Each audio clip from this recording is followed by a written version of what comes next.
Kaya mag-ingat po tayo sa pagtatama natin ng kapwa natin sapagkat baka lalo natin silang maimali. Baka mas lalo natin silang maibulid, mailubog sa pagkakasala. Yes, ipakita, ipaunawa natin sa kanilang pagkakamali nila, but never in a very offensive way. Dahil magiging very defensive din ang pagtanggap nila pag ganyan.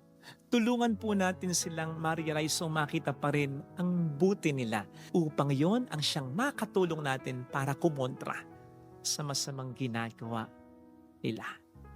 Mahirapan po sila kasing makita yung buti nila. Mahirapan silang makalampas, makaahon sa kamalian kung ito'y ipagdidikdikan pa natin lalo sa kanila. Kasi wala namang makasalanan talaga sa una ang umamin sa kanyang kasalanan eh. I-deny at i-deny nila yan. So why not give them something that they cannot deny, that will never deny? Yung buti nila, puting tao ka pa rin eh. Di ka naman ganyan eh. Mag-isip-isip ka kapatid. Natatabunan ka lang, napapangibabawan ka lang ng iyong alit. Ha?